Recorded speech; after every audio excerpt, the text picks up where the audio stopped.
ନିମ୍ନମାନର କାର୍ଯ୍ୟ ପାଇଁ ତେଜିଲେ ଅଞ୍ଚଳ ବାସିନ୍ଦା ପଟୁବାଲିରେ ତିଆରି କରୁଛନ୍ତି ସେତୁ କାର୍ଯ୍ୟ।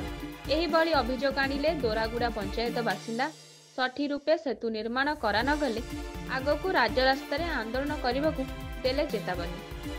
ଦୀର୍ଘ ବର୍ଷ ପୂର୍ବରୁ ଦୋରାଗୁଡ଼ା ପଞ୍ଚାୟତ ଅନ୍ତର୍ଗତ ତାଟମାନଗୁଡ଼ା ଓ ଗୌଡ଼ଗୁଡ଼ା ଗାଁକୁ ସଂଯୋଗ ପାଇଁ ସେତୁର କୌଣସି ସୁବିଧା ନଥିଲା। ଦୁଇଟି ଗାଁ ଲୋକେ ବହୁ ଅସୁବିଧାର ସହ ଯାତାୟାତ କରୁଥିଲେ, କିନ୍ତୁ ବର୍ଷା 4 ମାସ ନାହିଁ ନଥିବା ଅସୁବିଧା ସହ ଜୀବନ ପ୍ରତି ବିପଦ ମାଡ଼ି ଆସୁଥିଲା। ବହୁ ଚେଷ୍ଟା ପରେ ଏହି ନାଳ ଉପରେ ସେତୁ ନିର୍ମାଣ ପାଇଁ ବ୍ୟବସ୍ଥା କରାଗଲା। ସେତୁ କାର୍ଯ୍ୟ ମଧ୍ୟ ଆରମ୍ଭ ହେଲା, କିନ୍ତୁ ସେହି ନାଳର ବାଲିରେ ଠିକାଦାର କରୁଛନ୍ତି ସେତୁ ନିର୍ମାଣ କାର୍ଯ୍ୟ। ନିମ୍ନମାନର ବାଲି ଓ କମ୍ ଗ୍ରେଡ୍ ସିମେଣ୍ଟରେ କାର୍ଯ୍ୟ କରିବା ଦ୍ୱାରା ଆଗାମୀ ଦିନରେ ସେତୁର ସ୍ଥାୟିତ୍ୱକୁ ନେଇ ଉଠିଛି ପ୍ରଶ୍ନ। ଏହି ସେତୁ ନିର୍ମାଣ ଦ୍ୱାରା ଦୁଇଟି ଗାଁର ବିକାଶ ହେବା ସହ ପଞ୍ଚାୟତକୁ ଯାତାୟାତରେ ବହୁତ ସୁବିଧା ହୋଇପାରିବ। କିନ୍ତୁ ନିମ୍ନମାନର କାର୍ଯ୍ୟ ପାଇଁ ସ୍ଥାନୀୟ ଲୋକେ ବର୍ତ୍ତମାନ ଠାରୁ ଭୟଭୀତ। ହାତ ମାରିଲେ ଖସି ପଡୁଛି କଂକ୍ରିଟ କାନ୍ଥରୁ ସିମେଣ୍ଟ, ଫାଟିକି ଆଁ କରିଛି କଂକ୍ରିଟ ଗ୍ରାସ୍ ୱାଲ୍ କାନ୍ଥ।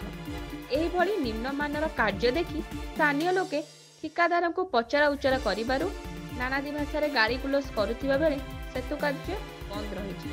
ଘଟଣାସ୍ଥଳରେ ଦୋରାଗୁଡ଼ା ସରପଞ୍ଚ ପହଞ୍ଚି ଲୋକଙ୍କୁ ବୁଝାଇବା ସହ ନିମ୍ନମାନର କାର୍ଯ୍ୟ ଦେଖି ଅସନ୍ତୋଷ ପ୍ରକାଶ କରିଛନ୍ତି।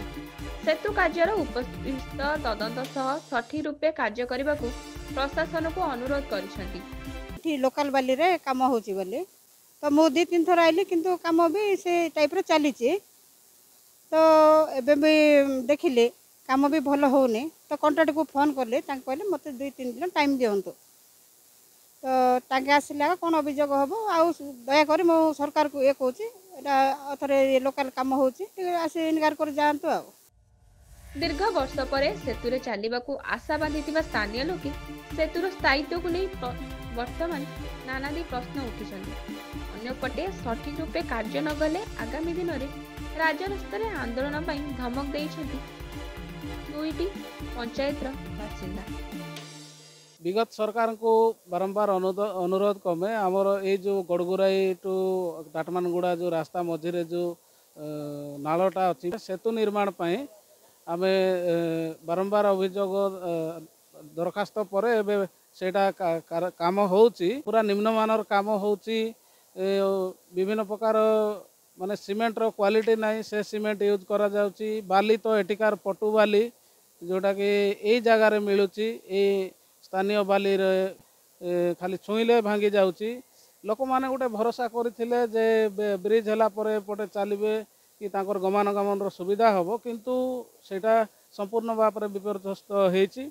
एई भली जदि निर्माण करा जाए ताहले आगामी दिन रे आमे सुविधा पाइबा अपेक्षा आउरी असुविधार सम्मुखीन हबु। एटी भांगिकी कौन लोक पड़ जावर मरी जावर यथेष्ट चान्स अच्छी।